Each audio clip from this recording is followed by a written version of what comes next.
Actually live by looking at Twitch. Good idea. How's your day going? We're live. I literally just started my day. Like I said, we had a lot of fun last night. So, What's it like starting your day at noon? well, my day ends at like 10 p.m. So, like I teach music lessons to kids when they get off school and adults when they get off work.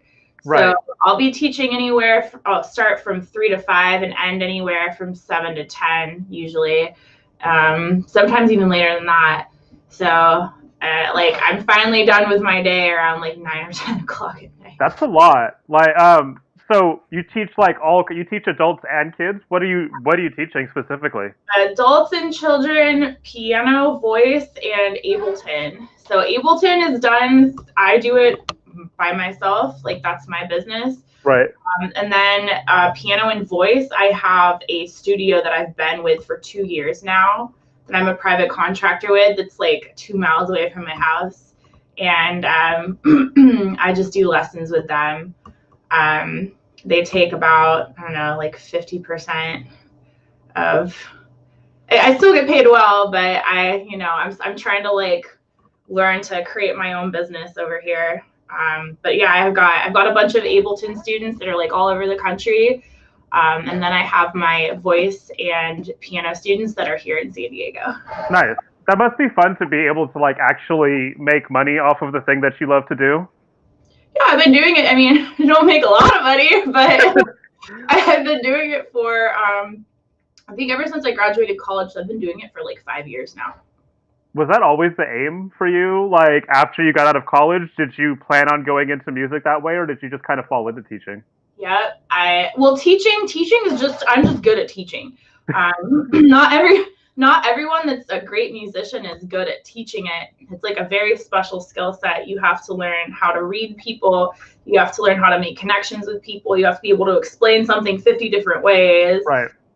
It's definitely something that I've, been learning and perfecting over the years. So, but yeah, that's something a lot of my fans don't know about me is I teach lessons. You can hit me up and I will teach you an Ableton lesson if you want. I already know how to use Ableton, but can you teach me anyways? A lot of my students are advanced at like releasing on labels and stuff. Oh, that's interesting. Yeah. So, I mean, it's good to like have an extra set of ears, and like a lot of the things that I might know about the software are kind of like niche. If you like, I'm kind of an operator expert. Like I know that synth inside and out. Do you use operator a lot? Every track. On every track? Every track. Every single track. What else are you using on every track? What are your like go-to tools for every song? LFO tool, every single track, multiple times. Operator, obviously. I love all the UE plugins. So like Diva, Bazille, Hive, Zebra. I use all of those pretty much in every track. I love Anna too, but it's been glitchy lately. Like I will save it and like I have a legit version of it. It's not cracked. Right. And I'll try and open the project file and it will just crash and not open. And I finally figured out it was Anna too, and I have to turn my fucking Wi-Fi off because it has an iLock. It like requires you to I don't know, just iLock sucks. I hate iLock sucks. I hate it. Why is it so awful? No, I mean, and haven't we gotten past that? Like the whole iLock thing. Isn't there something that's better than that? There's so many things that are so much better. Can't they like put that on the blockchain or something? I don't know. That's why I don't like. I mean, I would use Ana 2 more if it wasn't for that, because now I have to freeze and flatten every time I use it, or else I can risk my project just crashing every time I try and open it. So I try to use it sparingly, but the sounds are really, really powerful. And actually, Kiki Speaker Honey was who turned me onto that synth. I saw her using it. And I was like, "What is this? I want it." That's so awesome. Mm-hmm. So let's go back. Like I want to go back, like way back into time. I want to talk about, you grew up in Georgia, right? I did. I grew up in Marietta. And I know you were like a choir geek. I was a choir geek too. That's why I use the term. I use it politely. I was a complete chorus nerd. It was kind of embarrassing. Well, I mean, but that's a good foundation to have for a career in music. Did you discover dance music while you were still in high school? Right after I got out, like that summer, I started hanging out with these kids that loved dubstep. I'd never heard it before in my life. And I was like, what is this? This is so interesting and weird. And what's going on here? And it was very intriguing to me. And I briefly dated some kid that would only listen to dubstep all day long. And so I like got introduced to it that way. And then in 2011, I heard Scary Monsters and Nice Sprites Yes. when it came out, and I was just blown away by. I was like, I need to figure out how to do something like this because this is really cool. And that, believe it or not, only a couple weeks later. So Skrillex was coming to Atlanta. It was like his second show he'd ever played there as Skrillex because he actually lived there briefly when he was in From First to Last. Oh wow, I didn't know So that. yeah, so I was like 18 or 19, and it was my, believe it or not, like one of my first shows I've ever been to, like without my parents. It was like the first show I ever been to without my parents, and I don't know how I got backstage somehow. I don't know. I don't really remember. I got backstage somehow, and I actually met the guy.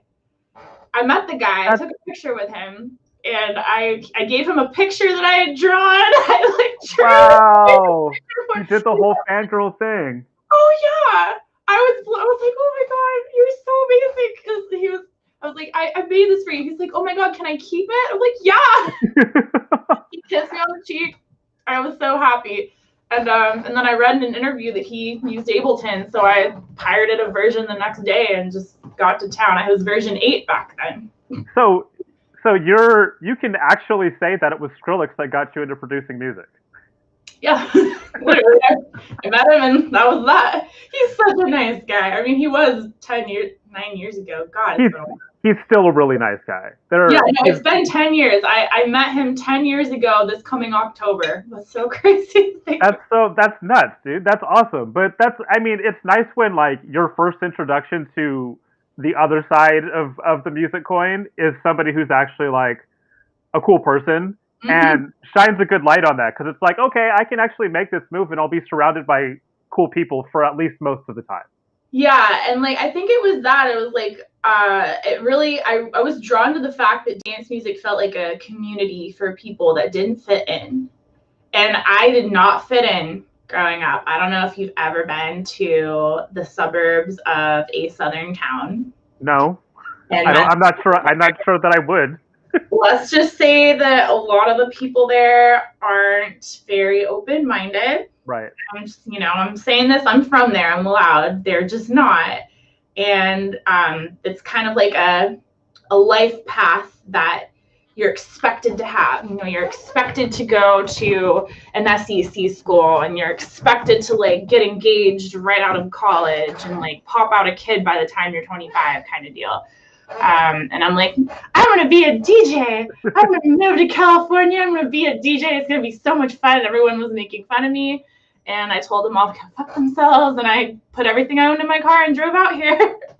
You've like totally just answered my next question. Like, what inspired that move to San Diego? Why did you pick San Diego of all places? Okay, so I didn't pick San Diego.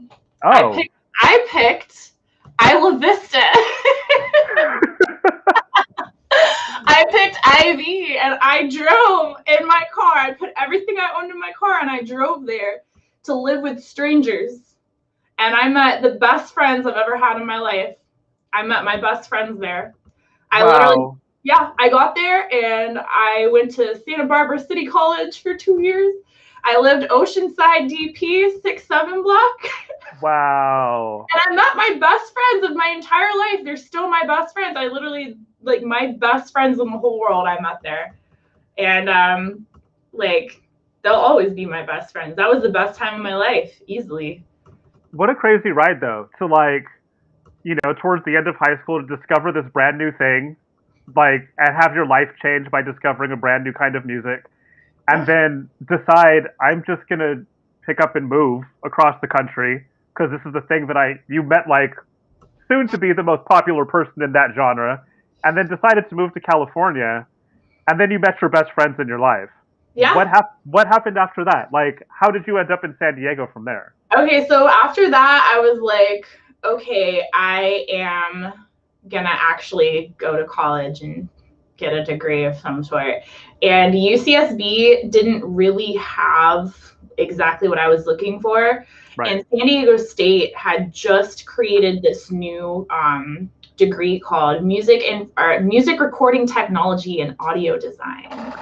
And I'm like, that's absolutely perfect for me. It was their first year offering it. So the application process was actually pretty gnarly. I had to prove to them that I was really, really serious about it. I had to show them some of my productions. I had to show them that I understood how to read written sheet music. I had to write like an essay and get like half a dozen references. And I got in by the skin of my teeth. I was so stoked. And then also, this was the same year that the shooting happened in Isla Vista. So I did not want to stay there because of that too. How awful. And a lot of people left, actually. It was terrible. Like, it was really gnarly, and I was happy to leave at that point. But yeah. Wow. I was there. I was literally there. I was literally there. I was in the shower. I get in the shower and I get out of the shower and the world is different. That's forever. So crazy to like actually have been around for something like that and then to decide to leave right afterwards. Like the kid was like my age and my grade, like went to my school. Like we'd seen him around. We all knew each other. Like the thing about Isla Vista back then was like everyone's living on top of each other. Everyone's friends with each other. Right. Like we knew the people that were shot. I was going to go to Starbucks because I was going to go drive down to Huntington Beach to meet up with some guy that I was into, but he ghosted me. So I took a shower instead because I was going to go out. And that guy ghosting me probably saved my life because one of our friends actually got shot right out in front of Starbucks. Oh my God. That's so scary. It was horrible. It was literally the worst thing. But yeah, I mean, that brought us all really close together, but then we all moved out of the town because it was just too painful to live there anymore. So that's when I showed up in San Diego. Well, that's definitely a good reason to move. And I'm sorry that you had to go through that because I can't imagine like what it must have been like even being there for a short while after that happened. It must have been. Every news outlet on the planet showed up in vans and put microphones in our faces like, how's it feel to have all your friends die? I'm like, it sucks. Can you leave us alone, please, for like 4 days? So we can leave a little bit.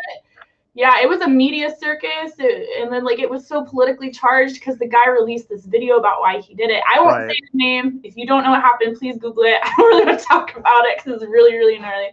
Yeah, no, we won't get into that side of things. Okay, cool. Yeah, it's fine. If anybody needs to know, something happened in Santa Barbara about 10 years ago. It's not 10 years ago. It was 2015, I think. Oh, whoa, it wasn't even that long ago. No, it was like 6 years ago. Yeah. I feel like it's become so commonplace for things like that to happen. It's hard to figure out a timeline of when those things happened. There's literally like a shooting. Like, wasn't there a shooting like 2 days ago? Yeah, Georgia. In Atlanta. Yeah. And respect and rest in peace to all those people that passed away. This is far too common of occurrence in our country, and let's not let this happen again. No. So I got to stop that way. So moving on, it's hard to move on from that, but moving on to more positive things. When you moved to San Diego, you got into this program. That's a really stringent process to get into an audio engineering program. So do you think that your background in music, like having studied traditional music, had played a part in you being able to do that? Yes, because it fell under the wider music major. So all music majors have to be in an ensemble. All music majors have to work like 4 gigs a month at the theater there, unpaid. Wow. All music majors. The workload was insane. So what I actually ended up doing is I ended up going to the head of my department because I'd read about San Diego offering something called interdisciplinary studies, which is basically you design your own major. Right. And I went to them. I'm like, hey, I'm not going to graduate in 2 years, and I don't want to be 26 when I graduate from college. So I'm going to switch to this major. And so my actual degree is interdisciplinary studies, but focus in music, art, and anthropology.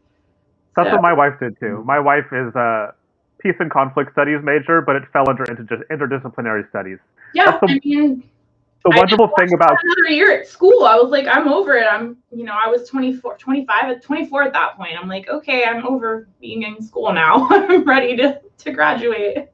For sure. Like, I mean, school is great for some people, but at some point it's got to be done. Yeah. And you got to move on. So what'd you do? I mean, how did you move about getting into like the dance music scene in San Diego? I literally just showed up to gigs and was like, hi, I'm Shannon. I make music. Please let me DJ here. Can I have a gig, please? And like, someone eventually did give me one. My first like real show that I had was it was at Spin Nightclub, which is still my favorite club in the world, with oh fuck me, J Flip. Oh, I was opener for her, and I was so excited because it was like my first ever show. Yeah, that was in 2016, I think. What a legit first show!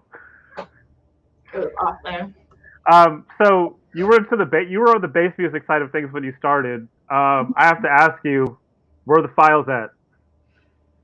Where's the music? You're never gonna hear it. You're never.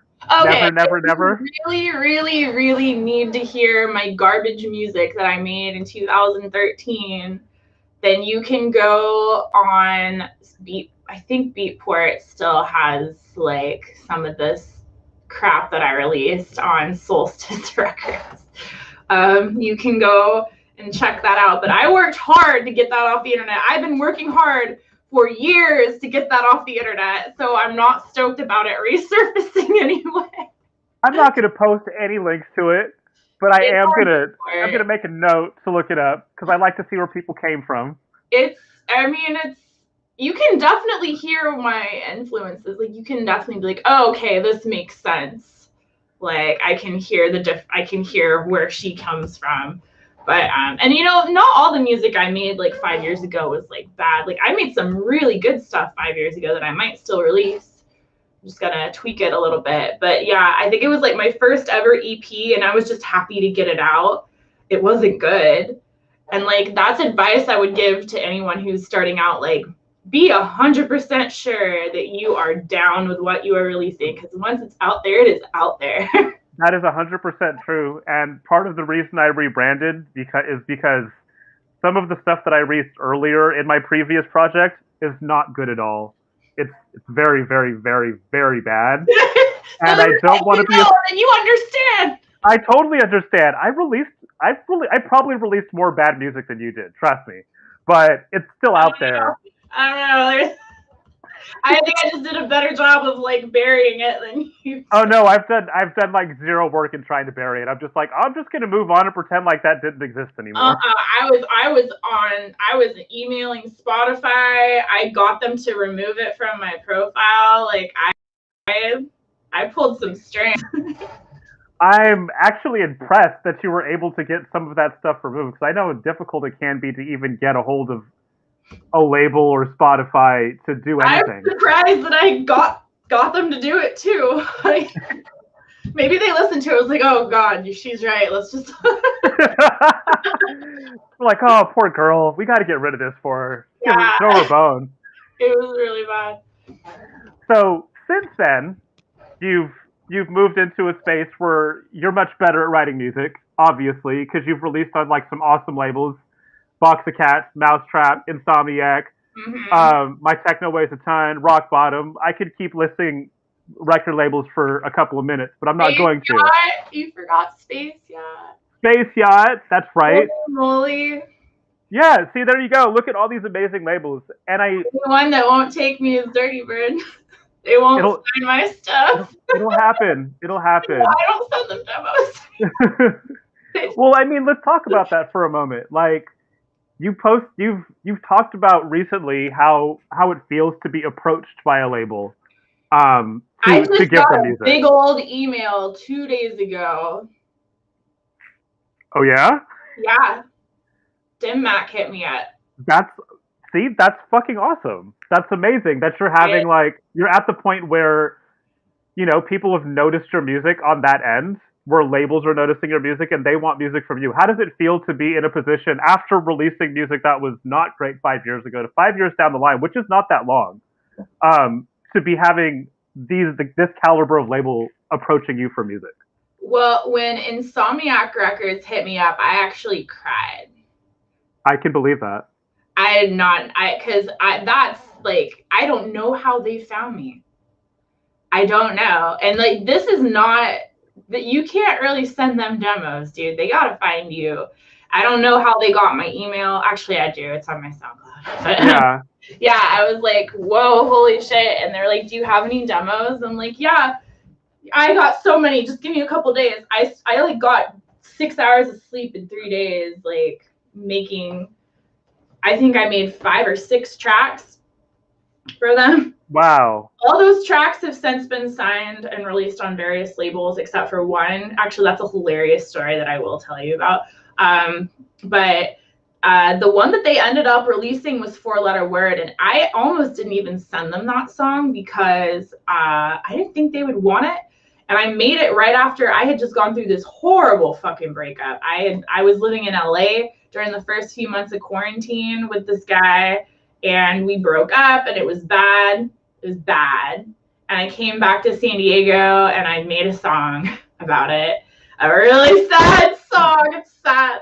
And I recorded it on this fucking thing in my room with like, I had like a bathing suit like cover up wrapped around a coat hanger that I was using for. Are you serious? Yeah. I did. I used this guy. And they loved it. They signed it. They actually took my own master too. They took that's not their, that's my master. Well, for anybody who doesn't know, that's not normal. I got Hume Audio to master it for me, but they took the master that I sent them. They didn't. Alex is a god. Yes, he actually masters everything that I do. Everything. That's good. You have a guy. Mm-hmm. You have a guy that does that. I do too. Have a guy. He literally, I text him at fucking 4 a.m, and it's done by 6. That's awesome. Like so literally Alex, the #1 guy. But then they released it, and I didn't know it was an Insomniac Mousetrap compilation album. So Mousetrap did not hit me up. Their name is on the comp. But I did have a release with Mousetrap as a featured vocalist with Speaker Honey. Right. She's one of my best friends. And she was like, hey, can you sing this for this track? I'm like, okay.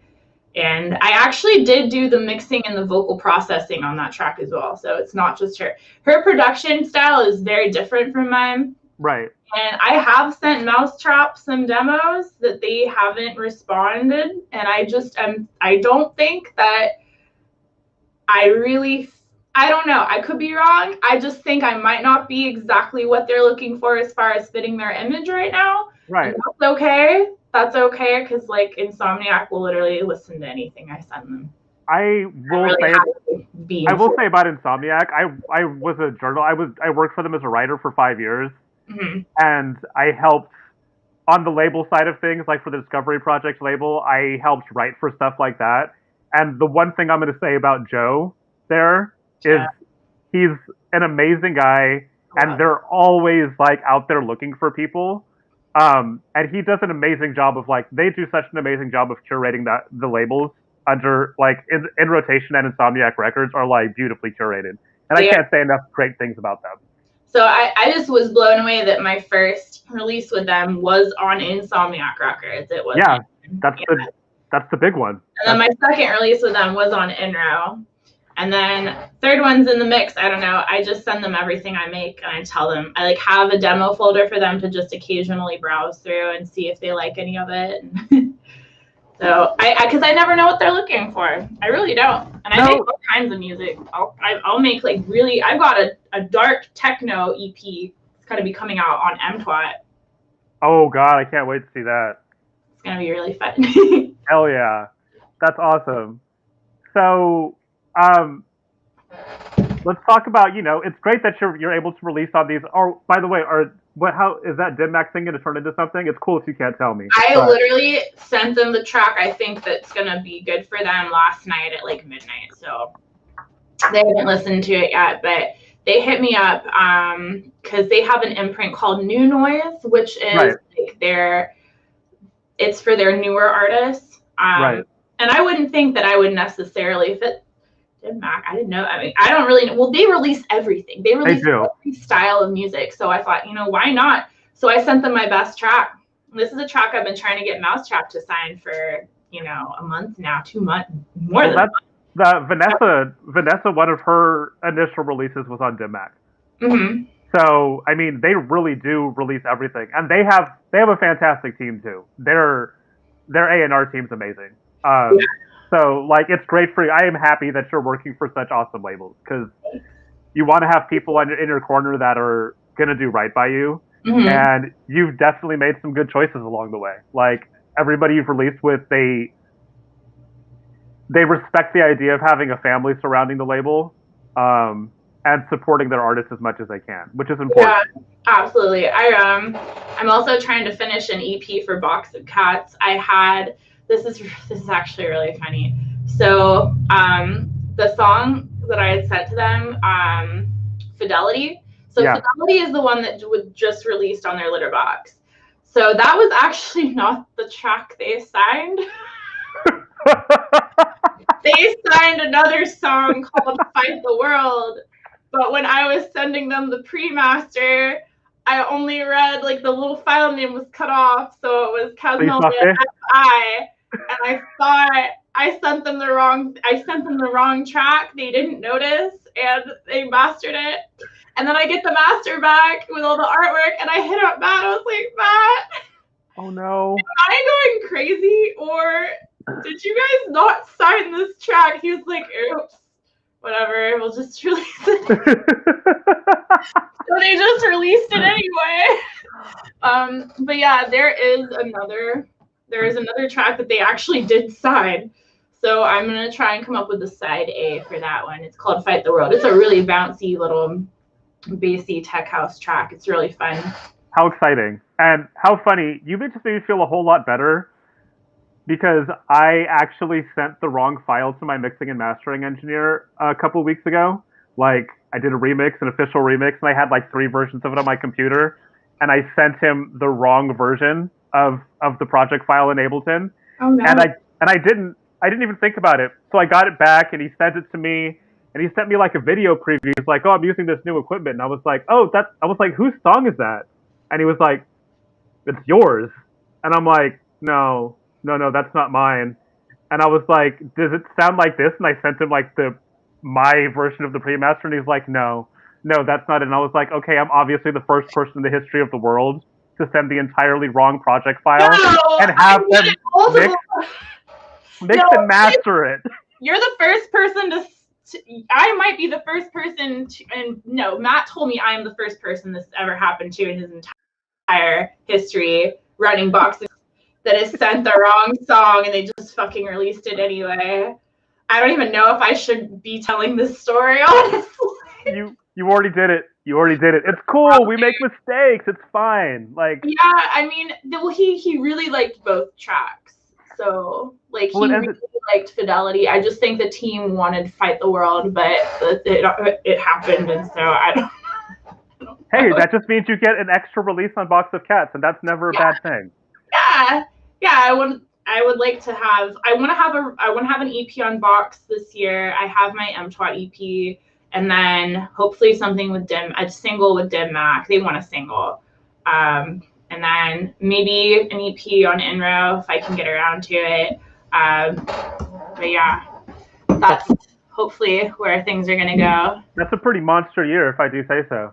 I mean, and then shows are coming back too. Like, I already have a major festival booking right now. That's right. You have anything else, like any other bookings coming up, smaller stuff? Like, I know you can't talk about too much of that stuff, but are you I coming back to San Francisco maybe?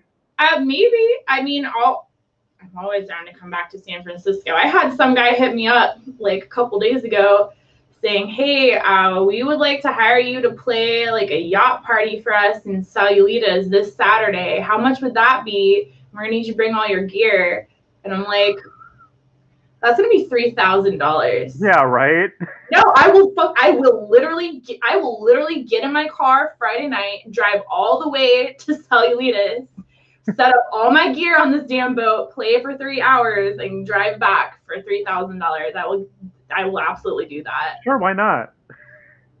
I was like, three grand, and then he didn't respond, so probably not getting that.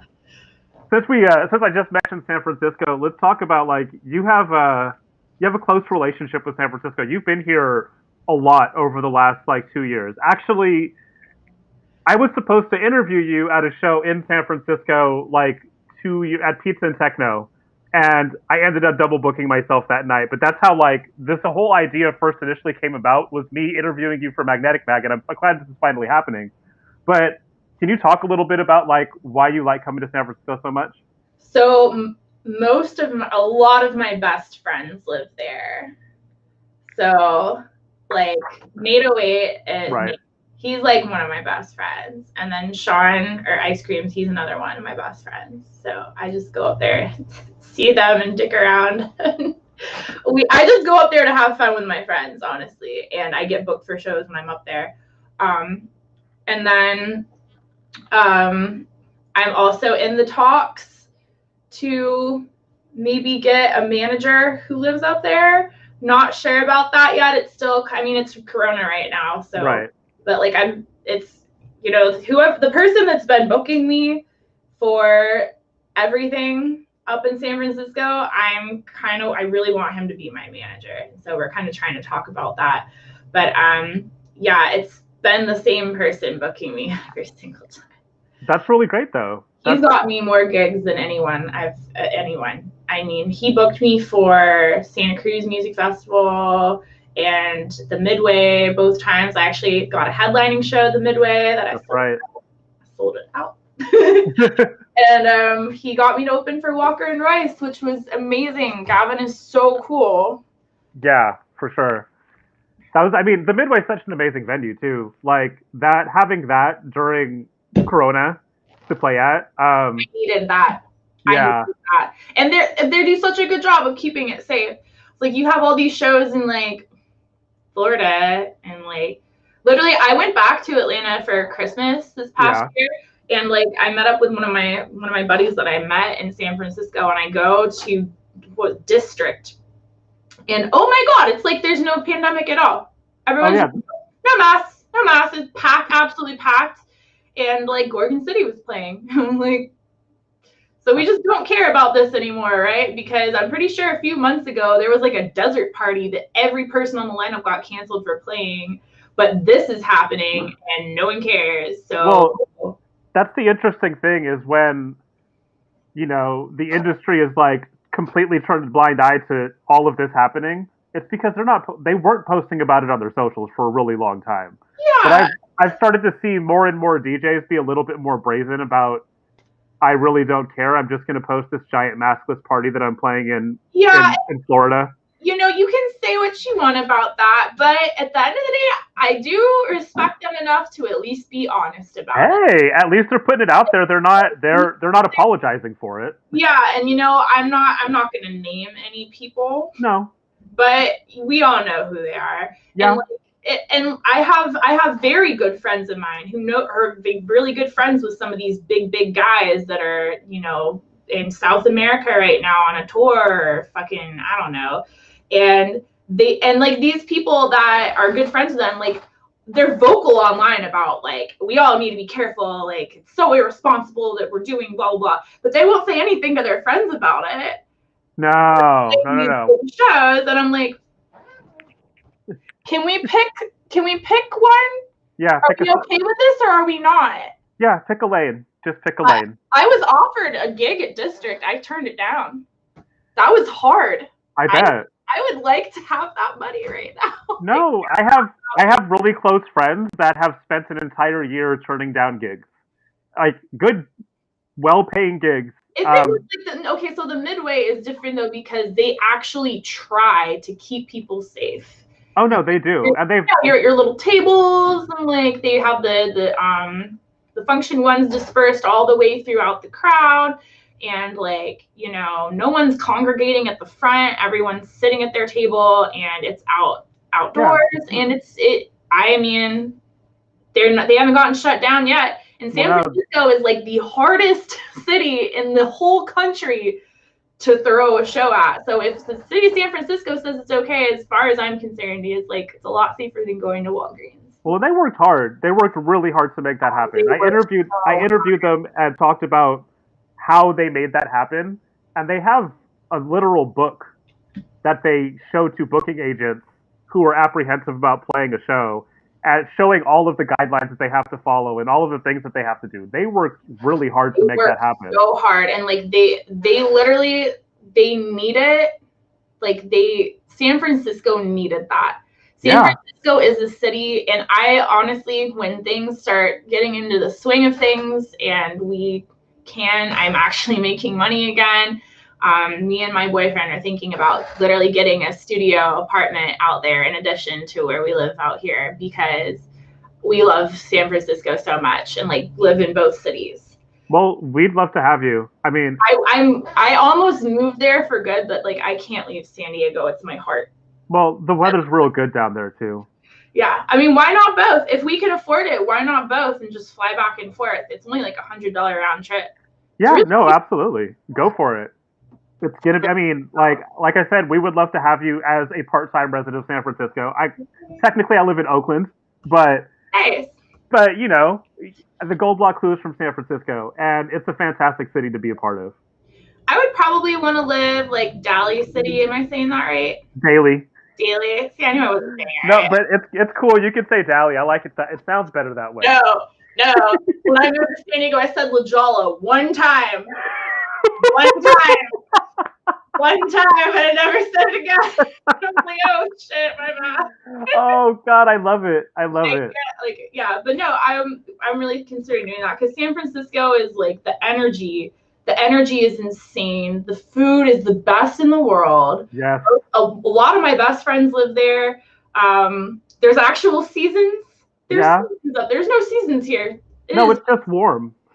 Well, actually, I would say that spring is more of a season than any other season here because it gets windy as hell and rains a little bit. Oh, I didn't know that. Like right now, it's like windy as hell. And it was actually really cold last night. It was like in the 50s. Oh, that's good to know. I'm going to San Diego in like 3 weeks. Oh, in 3 weeks, it'll be 90 degrees. Oh, all right then. Like, it literally happens for a month, and then it's done. Oh, so that's San Francisco seasons. There's like a window of seasonal change, and then it just goes back to where it was normally. Yeah, and like I don't know, there's so many things I love about San Francisco, and like so many reasons. The only reason it would be hard is it is prohibitively expensive. No shit. That's why I'm saying like maybe if we could afford it, because like my boyfriend's a software engineer, so if he had a job up there that like he could, you know, work like 2 days a week maybe up there, and then the rest of the time live down here in San Diego, that would be perfect. Just get like a little studio, like a little hole, and just put a bed in there, just like to crash, because like it's not like I'm spending that much time indoors when I'm in San Francisco. I'm running around and hanging out with everyone. And then yeah, this is our home base. Do you want to see my studio? Yes. Okay. Yeah. Here I go. Oh God. Oh God, the light's always on. Oh Jesus. Oh God. Okay, fuck the light. I'm just gonna show you. So this is my studio. We've got memes on the wall. Yeah, you have memes on the wall. I love that. Yeah. These are our panels that we've gotten here, foam panels. This custom sound system is done by my friend. That's the sub we got on the ground. Those are custom speakers. Those speakers are dope. Oh yeah, this is a Roland SH201 and a Prophet Sequential. Nice. And then that's a DDJ XZ. And then I've got my Rode NT1A vocal booth. And that's my studio. It must be nice to not be attached to the laptop external hard drive sitting on your bed anymore. Honestly, you want to know the truth? Yeah. I still just do that. Do you feel more creative in that kind of space? What is that? How does that, explain that to me. Why? Feels comfy. It's like a warm blanket. Yeah, I curl up in bed with my laptop, and these guys, they're kind of falling apart. Like what I've had to do. They still get the job done, but they do. Still the best frequency response out there. And just plug them in and unplug. Because honestly, like, this is kind of, I will come in here and like do ideas, but there really is just something about just laying in bed with my laptop that is just so calming and nice. That's so relatable though. Like, so many people don't have like a studio. They have their laptop and they have a pair of headphones, or they may have like a pair of iPod headphones, like, you know, earbuds that they're using. Like, but it's amazing that we're able to create music on the fly like that way. Well, this studio is the result of extreme generosity from my friends and my boyfriend, and incredibly good luck. Because I live in this 4-bedroom house, and I was living in the room on the other side of this door, and then everyone in the house moved out all at the same time. Wow. So I got to pick the new roommates, and I got to pick what room I wanted to live in, and I got to pick what to do with this extra room, because this was like a spare room, like a guest bedroom that like people would come over and they would sleep here. And I was like, I'm not really seeing a guest bedroom. I'm seeing more of a studio. Yes. So I did that, and then the new roommates were like, okay, well, if you're gonna fucking have a studio, you gotta pay more. So I'm like, okay, I'll pay more. But that's okay. At least you have a space now. Yeah, I would pay $200 more in rent, but I mean, not that much. Look at this. Like this, I have, and I've got the master bedroom with an attached bathroom. Look at that. You're living your best life, girl. Oh, luck. I mean, that was just pure luck. Now, this sound system was extreme generosity from my really good friend Chris Regalato, who runs a video audio AV. Yeah. Runs an AV company out here in San Diego. He does all the sound systems for every major club out here. He built these beautiful custom monitors for me, and threw in a sub and 2 amps. The whole thing, $650. Are you kidding me? Then they're custom? They're custom. Oh, wow, that's amazing. He is a very good old friend of mine. That is not a thing that he would charge other people. No, obviously. Yeah, and then this Prophet, that's my boyfriend's actually. It just lives in here. Your boyfriend produces music too? That's how we met. I was his Ableton instructor. Oh, that is so cute. I know. I was his teacher for like 9 months before we started dating. Oh, that's so sweet. I know, it's really sweet.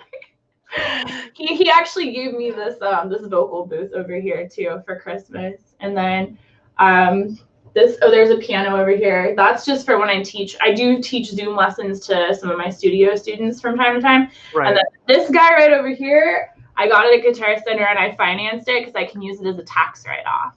Yes. I'm a private contractor. Yes, tip to all of the people that actually do music, even if it's part-time, if you're claiming any of that money, get those write-offs, because I've been doing that for years as a DJ and as a freelancer. Get those write-offs, because those taxes as a freelancer are no fucking joke. So like my taxes ended up only being $1,400 this year because of all the write-offs that I got. Yes. That's and like like this, I mean, that's literally a $2,400 tax rate. You're paying the money to the government anyway. You might as well get a fucking thing out of it. Right, absolutely. My tax lady, actually, the first year I went there, she was like, "Did you buy any music equipment this year?" And I was like, "No." And she was like, "Hey, maybe next year buy a real expensive piece of music equipment or a new computer or something, because you can write it off." And I was like, my tax lady told me I had to, so I have to get a new DJ system. Gotta. You just gotta. It's an investment. I think I have everything I need, honestly. I would think that any more gear in the studio really would just be pumping it with fluff. Like, this has everything that I need in here. I've got 2 amazing synthesizers. I've got a way to record my voice. I've got good sound system with a really nice sub. That's all I need. I don't really need a bunch of stuff. I feel like the thing that people do is they try and, like, these home studios, they try and just, like, buy all this fun fancy gear. Like, do you really need a touch? Like, do you really need, like, a pad with, like, all the little preloaded samples for, like, $500? Do you really need that? No. Like, what are you gonna do with that? Are you gonna, like, use it live? Like, no. And I mean, seriously, most of us are pointing and clicking anyways. Exactly. Literally. It's exactly. That's it. Get yourself a couple of these. Right? That's what I have too. A trackpad, the keyboard, you're good to go. That's all you need. That's literally all I need. I mean, we also have a green screen. You can't see it now. It's not up, but we've got a green screen too. Because we're, like, trying to figure out some really cool visuals. I've actually got my boyfriend and his, like, best friend helping create my visuals for this big festival that I'm playing. That is in a desert city where you gamble. Oh, I think I know what that is. Yeah. And during this festival, this very special festival with a 3-letter acronym, I am going to be singing live for all the tracks that I have that have vocals on them, and I'm the only artist doing it. Nice. I'm the only artist. I'm pretty sure and now correct me if I'm wrong. I mean, Alicia did that a few years ago. I don't know if she's doing it anymore, but I think I'm one of the only people that's gonna be singing live and playing, like, my own original songs. No, that doesn't happen often, especially at said festival. Well, at said festival, no one else is doing it. So, but yeah, I'm working with Insomniac to, like, have my tech writer is out of control now since I'm doing that. And they have some amazing front of the house engineers that are going to be working with me. And we've been planning this since like November of last year. So it's going to be fantastic. But I'm also going to be getting, like, a special, oh God, I forgot what it's called. It's like a vocal rig with, like, vocal effects, like a piece of hardware that I'm going to be using because not every gig I play is going to have an Insomniac's front of the house engineers there. Right. So I'm going to need something that I can, like, more portable for, like, my smaller gigs that I'm going to be using. That's so cool. That's so cool that you're figuring out a way to incorporate your voice into your set and then doing it. Why not? Yeah. No, of course not. You gotta stand out somehow. This is a very oversaturated genre right now. No shit. There are so many many tech house artists. There are too many. There are too many. Well, I think COVID may level the playing field quite a bit. As we come back, I think some people are going to drop off, and there's going to be more people that come up. But it's kind of like turning off the Wi-Fi router and turning it back on. Yes, exactly. We're resetting it. Resetting the router on music. Yeah, it's like I have to look on the bright side somehow. Right? Well, so do I. I mean, I'm an up and coming producer too, so you gotta be like, there's got to be some opportunity in there somewhere, and hopefully we can grasp it. Hopefully. TC I'm just looking at the comments. TC Helicon. What is that? All right. Is this something I need to know what it is? Probably. I have TC Helicon. I don't know what that T Helicon. Damn! This is literally exactly what I want. No, this is this is what I. Okay, yeah, no, this is like a good mic, but I'm thinking honestly for, like, a live vocal rig. He says a vocal processor. Yeah, it wasn't that though. The one that I'm thinking of was the Roland VT3. That was it. Oh, I've heard of that. Yeah, I'm gonna get. Well, Kiki has one. Oh, okay. She's got one, and she has one, and we actually did a set for Mousetrap TV. I have no idea when that's going to air. We filmed a music video. I don't know when that's gonna get done either. Yeah, I was gonna ask you about that. No clue. Like Mousetrap, me. I'm just happy to tag along. I am like that. It's definitely her label. Right. But yeah, like we've got she's got one, and we used it for the set because I sang that new song that I sent to Dim Mak, and I also sang Four Letter Word, and I also sang the track I did for her, Take Away the Time. Nice. Live. So. It was great. And like you can adjust the effects, you can adjust like the delay and the reverb and the compression and all that, like on the fly, just press a little button. And it's really cool. She didn't really know how to use it, so I had to actually pull up the user manual before we could do it. Like, okay, I figured out how to use this now. But yeah. Awesome. So I'm going to switch gears and talk about food for a second. And you did a thing called drunk cooking at the beginning of the pandemic. Yep, I sure did. What?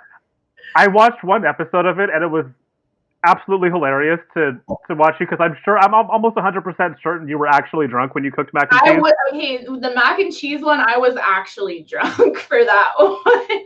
The lobster nachos, I was drinking, but I wasn't drunk. I was actually drunk for mac and cheese. And so was my roommate at the time. No, you guys were definitely drunk. That was hilarious. But I also make a bomb mac and cheese, so I'm publicly challenging you. I know you're from the South, but my family's from the South, so I got some skills too. I'm publicly challenging you to a mac and cheese cook-off at some point in the future. All right, I'm gonna beat you. I can tell you how I make my mac and cheese. I don't even give a shit. I'll tell you right now how I make it. I saw it. I already tell everybody. I already saw your secrets. I use Gruyere and I actually changed the recipe a little bit since that video to make it even better. So, oh, really? Yeah. So I use a block of cream cheese. All right. 2 cups of Gruyere and 2 cups of sharp cheddar. And I make a roux with heavy whipping cream and a little bit of flour, some salt, some pepper, some smoked paprika. Mix the cheese in there. And then I use the big shells, because that's how you get all the goo in there. Inside. And then I make 2 slices of that nice thick cut bacon you get from Whole Foods. Yes. I mix the bacon grease in there, and I dice the bacon and put it in there. And then I just take an entire one of those little jars of jalapenos, like the pickled ones. Throw those in there. And then for the top, I use a mixture of panko, butter, and Parmesan. And I mix it together and sprinkle it on the top. So your roux is like the same as mine, and your topping is the same as mine. The cheese mixture is a little bit different. I use sharp cheddar.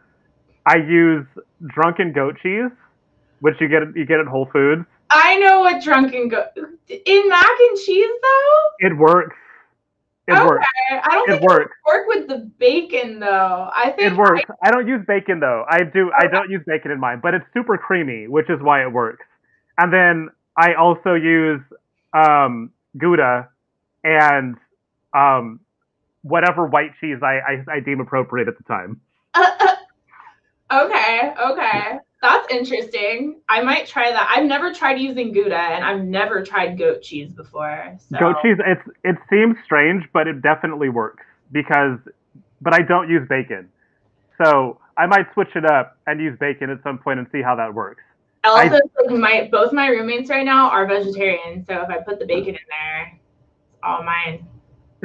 That's good. You get to eat it all yourself. I eat all of it. I literally eat all of it, and I'm approaching 30, so eventually I won't be able to get away with that anymore. I'm 39. I still dig into the mac and cheese heavily, but I only make it 2 times a year. I make it for Thanksgiving and I make it for Christmas, and that's it. I make it once a month. Girl. Sorry. It's cool. I respect that. You got to come up to San Francisco. The last year of my 20s as much as possible before I can't do this anymore. Live it up. But next time you come to San Francisco, a mac and cheese cook-off will commence, and And you say you beat me, but I don't know. I got skills in the kitchen, so we can go to Tom's house and have the cook-off there, and like have all of my friends judge. Let's do it. I'm down. All right, I'm down too. All right, so the last thing before I let you go is a quick round of rapid fire questions. So okay. I'm going to ask you, some of them are either or, some of them are straight up questions. No thinking, just answer the question. Are you ready? Okay. All right, here we go. Dogs or cats? Cats. Tacos or burritos? Tacos. Pho or ramen? Pho. Snow or beach? Oh, fuck, dude. Beach. But that's hard. Lakes or ocean? Ocean. If you could have one superpower, would you choose flight or invisibility? Flight. Massive or serum? Serum. House or techno? House. Drum and bass or trap? Drum and bass. Pop or hip hop? Hip hop. Favorite color? Blue. Carl Cox or Chris Lake? Chris Lake. Tube or crew socks? What? Tube socks or crew socks? Tube. Flip flops or shoes? Flip flops. Guilty pleasure TV show? Selling Sunset. Very good. Very good. I only stumped you on one. And I all things.